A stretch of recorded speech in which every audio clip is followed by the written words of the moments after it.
Buenos días a todos los que ya llegaron a la reunión. Mi nombre es Fernanda Pérez, yo soy oftalmóloga del Hospital Clínico de la Universidad de Chile, egresé hace 2 años y desde entonces entré a trabajar también al Hospital Carlos Maquena y me dedico ahí a la parte de pediatría, estrabismo con el equipo de ese hospital. Me formé ahí, hice una estadía de perfeccionamiento de 1 año y ahora trabajo ahí 22 horas. Además, inicié trabajando hace un par de meses en Clínica Indisa y me invitaron a partir de noviembre a unirme al equipo PASTEUR también, así que es por eso que Denise y el equipo me pidió hacer esta reunión en el fondo para presentarme, para que me conocieran y poder discutir este caso clínico que también es, me parece a mí muy interesante. Este es un caso de una paciente que nosotros conocemos en el hospital Luis Carlos Maquena, quizás el doctor Sánchez se acuerda de ella, y es un caso desafiante que lo hemos visto entre muchos colegas y bueno, todos tenemos conocimiento de él. Entonces, se trata de una paciente de sexo femenino de 8 años que tiene como antecedente un síndrome de Turner. Ella fue una recién nacida de término con un peso adecuado para su edad gestacional, un embarazo controlado, ella no usa ningún fármaco ni alergias conocidas.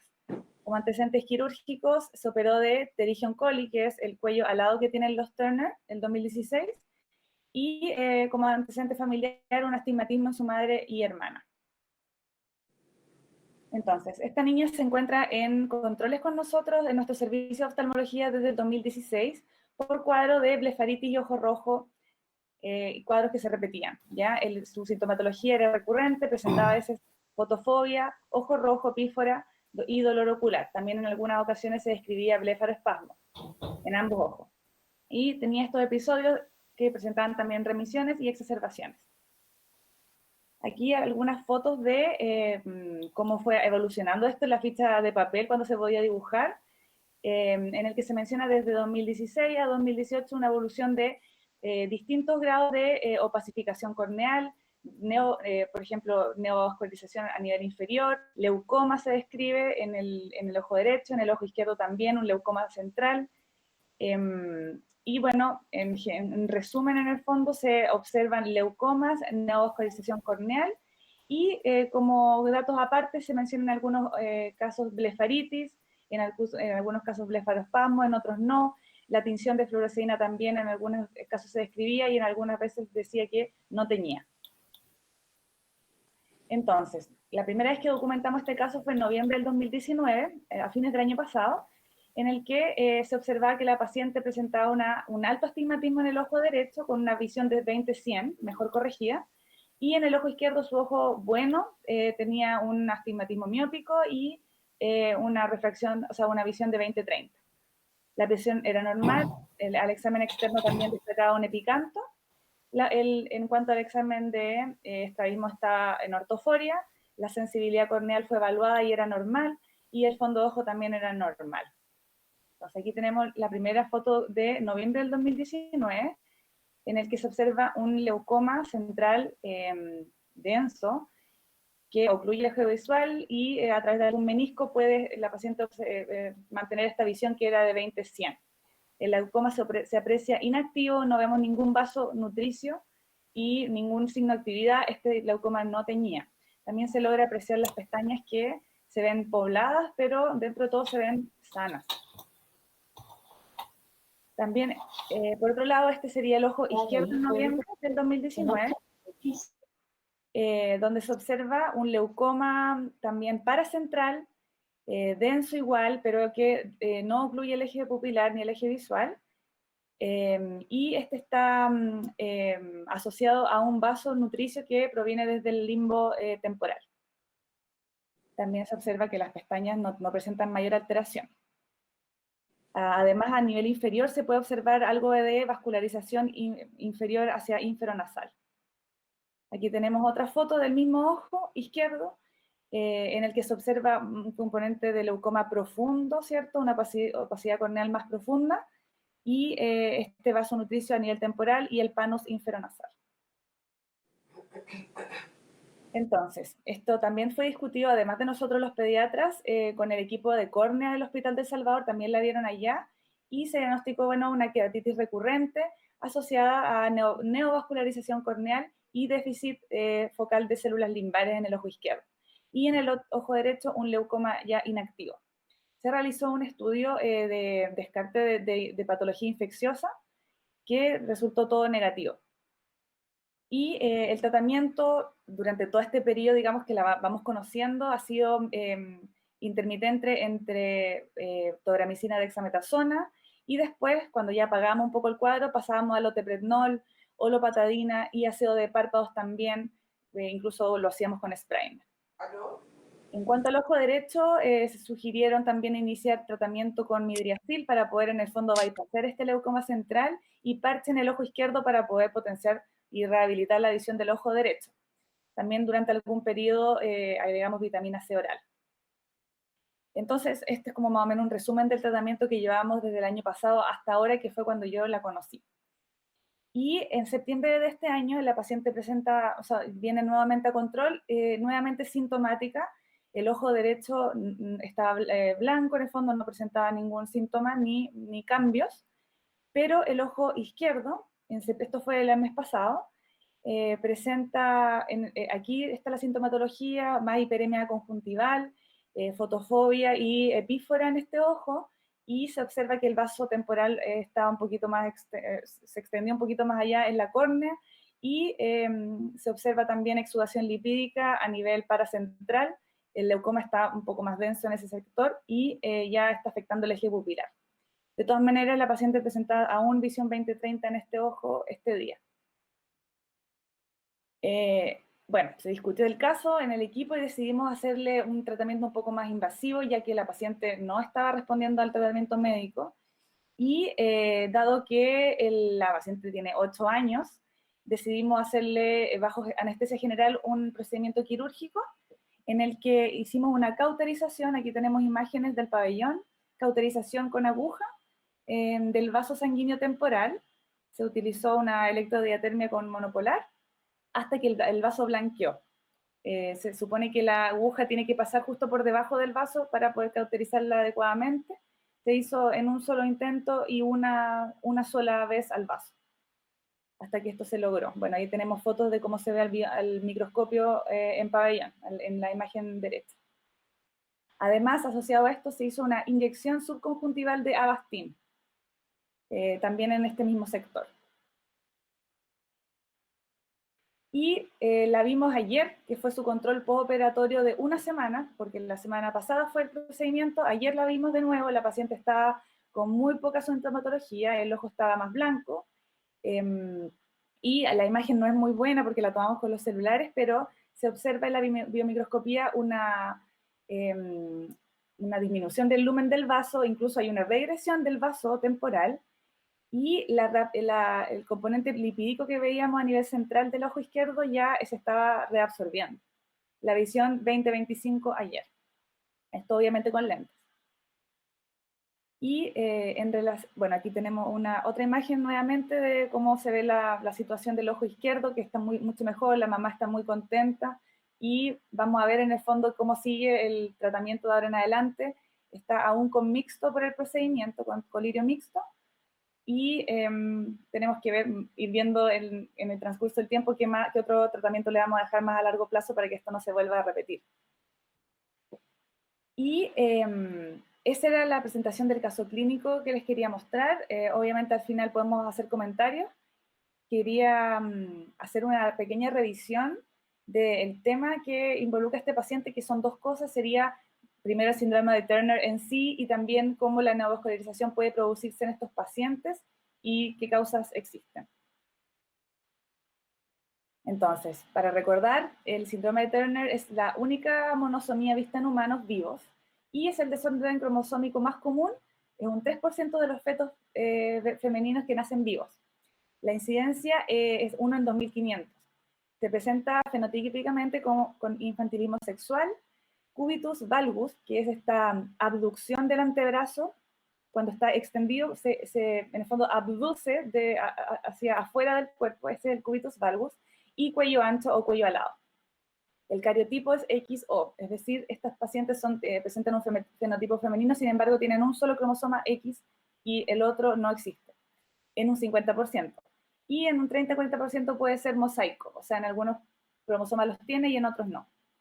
El compromiso ocular que se describe en los papers que existen de esta enfermedad, se mencionan altas ametropías, ambliopía y estrabismo.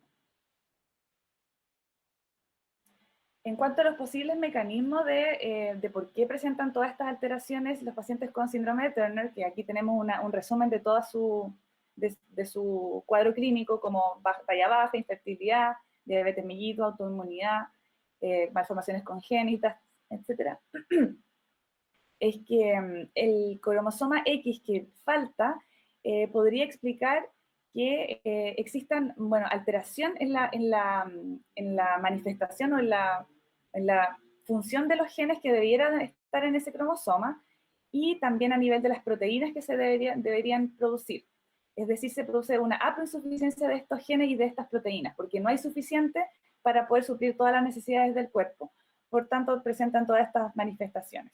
También a nivel del RNA hay alteraciones y de su epigenética. Si ven aquí los recuadros en azul, son muchos mecanismos que no son conocidos y que en el fondo se asume que es por esta haploinsuficiencia y que se manifiestan así, pero no está todo dilucidado.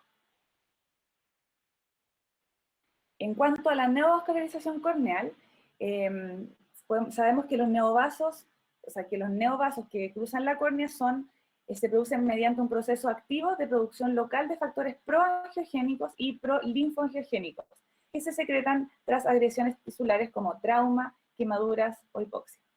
En cuanto a estos vasos que crecen a nivel de la córnea, estos son patológicos y carecen de integridad estructural, lo cual las predispone para, por ejemplo, exudar lípidos, inflamar y también cicatrizar a nivel de la córnea, estroma profundo, etcétera, y dejar un glaucoma residual. Las etiologías son múltiples, aquí hay una lista larga de ellas de por qué se puede neovascularizar la córnea. Las primeras que hay que descartar obviamente son las infecciosas, que eso es lo que realizamos con nuestro paciente también, causas inflamatorias, traumáticas, degenerativas, metabólicas y genéticas. Me detengo en genéticas ya que las distrofias también pueden generar neovascularización o síndrome de erosión corneal recurrente, por ejemplo, y enfermedades sistémicas del colágeno también se ha visto que pueden alterar la córnea y su integridad y crear un ambiente propicio para que puedan crecer los vasos nuevamente ahí. Por ejemplo, la enfermedad de epidermolisis bullosa. En cuanto a nuestro paciente, mencionar que el diagnóstico que más probable nosotros manejamos durante todo este tiempo fue una queratoconjuntivitis atópica o también asociado a una hipersensibilidad a estafilococo, producto de estos panus y leucomas inferiores sobre todo. En cuanto a los estadios de la vascularización corneal, bueno, se describen 4, no voy a mencionar las características de cada uno porque cada uno en el fondo tiene una definición bien específica, pero el número 1 se habla de que existe una vasodilatación perilimbar en que los vasos del limbo aumentan de tamaño, de su lumen, y también aumentan su permeabilidad. Y eso los predispone después a poder proliferar hacia la córnea, si es que existe alguna anoxa o algún trauma que genere este estímulo. Y en relación al estadio 4, existiría ya una vasoproliferación normal, o sea, corneal, que es cuando aparece ya una ramificación vascular en el que hay una formación de giros y conexiones entre los mismos vasos que ya están en la córnea. Esto presenta riesgo de hemorragia corneal y también de edema, exudación lipídica y cicatrices estromales. Existe este paper, o sea, encontré este paper que es del 2014, que es bastante interesante, en el que hablan precisamente o sea, reportan por primera vez incluso 2 casos de pacientes con déficit limbar focal de células limbares, que asociado en pacientes con síndrome de Turner. En este paper mencionan que las anomalías corneales en Turner son poco comunes, existiendo solamente un reporte de 3 pacientes con Turner y queratocono, pero de neovascularización no se menciona, digamos, en la literatura. Este sería el primer reporte y hablan de que estos pacientes serían más susceptibles a sufrir lesiones a nivel corneal por estar dotados precisamente de una carga genética inferior a la normal en el cromosoma 23, o sea, el X que les falta. En este paper mencionan dos casos que se los voy a mencionar brevemente. El primero es de una paciente de 25 años de sexo femenino que fue derivada a este centro oftalmológico por una historia de lagoftalmo. Y ella no tenía, ella era sana, aparte de ser síndrome de Turner no tenía más enfermedades y no tenía historia de uso de lente de contacto. La agudeza visual en esta paciente era 20-25 parcial con corrección, que tenía una miopía, casi ni siquiera tenía astigmatismo. Y se ve aquí la imagen que les incluyó de la paciente, en el que se observa, bueno, una conjuntivalización corneal de todo o sea, de gran parte del limbo inferior, y sin mayor grado de inflamación en el ojo se ve blanco, y se ve esta conjuntivalización en el fondo por deficiencia de células limbares focales en este sector. El tratamiento en esta paciente se menciona que fue con ciclosporina 2 veces al día, al 0,05, y no se menciona la evolución, pero se ve en el fondo la gravedad del cuadro en este paciente que solamente tenía el antecedente del lagoftalmo. Y el segundo caso que se menciona en el paper es de una paciente de 23 años de sexo femenino, sin historia también de uso de lente de contacto, y que la derivaron a este centro oftalmológico por queratitis rosácea. Ella también presentaba síntomas de ojo seco y fotofobia. La agudeza visual era 20-25 con corrección también, ella sí tenía un astigmatismo mayor, y aquí podemos ver en las fotos, a nivel, por ejemplo, la foto C, se observa un panus inferior, y también áreas de opacificación corneal y fibrosis subepitelial también. Este ojo derecho y ojo izquierdo. Y el tratamiento en el caso de ella fue más dirigida hacia la queratitis rosácea, con un ungüento de eritromicina 2 veces al día, lágrimas artificiales y compresas tibias. Luego en los controles se agregó ciclosporina tópica y doxiciclina oral. Tampoco mencionan la evolución, pero me imagino que habrá sido positiva en ambos casos, por eso que lo mencionan en el trabajo. En cuanto al tratamiento de la neovascularización corneal, volviendo al tema del déficit de stem cells y la neovascularización, se observa, bueno, o sea, se tiene el manejo médico y el manejo quirúrgico o de láser, dependiendo, bueno, obviamente de la gravedad y de la evolución. Se inicia generalmente con esteroides que ellos suprimen la actividad de estos vasos que están proliferando y limitan o disminuyen la cantidad de factores proinflamatorios. Y suprimen la creación de nuevos vasos, sin embargo, no está demostrado que regresen los vasos ya existentes. Y también tenemos que saber que tienen efectos secundarios como lo son ¿cómo se llama? El glaucoma y la catarata. Entonces no se puede, en el fondo, dejar a tiempo completo o por mucho tiempo estos esteroides. La segunda opción de tratamiento son los antiinflamatorios no esteroidales, que cumplirían la misma función de los esteroides, limitando estos factores proinflamatorios, principalmente dirigidos a la COX-2 o a las prostaglandinas. Sin embargo, también tienen el riesgo de ulceración corneal y de melting. Entonces, son fármacos que no podemos usar a tiempo extendido y también tienen que ser vigilados. Luego, otra alternativa terapéutica son los antiangiogénicos, que estos sí están demostrados que regresarían esta neovascularización. Se puede utilizar de forma tópica, subconjuntival e incluso intraestromal. Y la terapia no está definida cuál es el régimen, se puede repetir el procedimiento, hay que estar en el fondo viendo la evolución. En cuanto a la ciclosporina, es un fármaco que es específico contra linfocitos T e interleuquina 2, entonces mediante ese bloqueo también facilitaría la regresión, bueno, la detención de la proliferación y la regresión de los vasos, y también se ha usado cuando los demás tratamientos no han funcionado. Y también se menciona en este paper terapias génicas nuevas experimentales que se están probando principalmente en modelos animales, y que sería como agregar un gen a través de vectores virales para poder frenar esta neovascularización, pero no están aprobados actualmente, no son muy seguros, incluso se han determinado que pueden causar o sea, pueden ser mutagénicos, o pueden generar toxicidad. Y en cuanto a los tratamientos láser y quirúrgicos convencionales, tenemos el láser argón, que es una alternativa terapéutica útil y yo creo que más utilizada, pero principalmente en población adulta, que puede realizarse este procedimiento quieto en un láser, no como una paciente de 8 años. Luego está el láser amarillo descrito, el Jack láser también, también se ha descrito para poder, en el fondo, darle a estos vasos. La terapia fotodinámica igual se menciona. La queratectomía superficial, que serviría para vasos que son superficiales únicamente. Y la diatermia con aguja y cauterio, que fue lo que nosotros le realizamos a la paciente del caso clínico. Y nosotros en el fondo adicionamos estos dos tratamientos junto al anti-VEGF para jugárnosla mejor, aprovechando la anestesia general y haciendo en el fondo lo posible para que esto se frene. Y bueno, como comentarios finales de esta presentación, les mostré nuestro caso y además dos casos más de la literatura en el que se observa un déficit focal de células limbares en paciente con síndrome de Turner y los tratamientos disponibles para poder manejar a estos pacientes, tanto los conservadores como ya los más invasivos.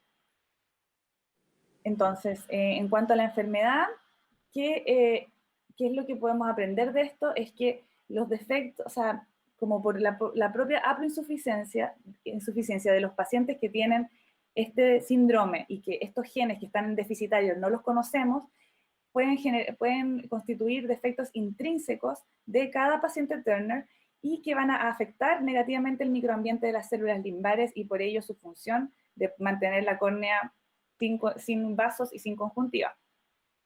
Además, los factores extrínsecos que puedan afectar a estas pacientes se adicionan a este defecto intrínseco, como el ojo seco, el lagostalmo, la rosácea, disfunción de glándulas de Meibomian, enfermedad palpebral, inflamación crónica de la superficie ocular, lo cual hace que estos cuadros en el fondo sean más severos que pacientes sanos que tienen simplemente estas alteraciones. Muchos de ellos no presentan ningún tipo de compromiso corneal. Entonces se describe esta teoría del segundo HIT en un contexto de deficiencia de células limbares en pacientes con síndrome de Turner. Y otra teoría que se menciona en estos papers es que el Turner únicamente pasa en mujeres, ¿cierto? Y acaso los factores de ojo seco que están tan bien definidos asociados a este género podrían ser también un factor causal, o los factores hormonales también poder afectar este microambiente de células limbares y hacerlo más propenso a que se dañe. Entonces, en resumen de nuestra paciente, nosotros sí se mencionaba blefaritis, sí se mencionaban papilas, entonces el tratamiento se dirigió hacia eso en una primera instancia. Luego también se mencionaba la inflamación de bóveda palpebral y el panus inferior, se dirigió el tratamiento hacia una hipersensibilidad de estafilococo. Sin embargo, no sabemos bien hacia dónde, o sea, qué fue realmente lo que precipitó este cuadro. La paciente no tiene gran grado de blefaritis actual. Entonces, bueno, es un desafío clínico y de tratamiento que tenemos por delante, pero quería mostrárselos porque, bueno, siento que nos enseñó, aprendimos de esto a nivel de equipo, nosotros todos conocimos a la paciente y la tratamos, y para también tener la visión de ustedes qué les pareció, si es que tienen algún caso similar y qué les parece el caso.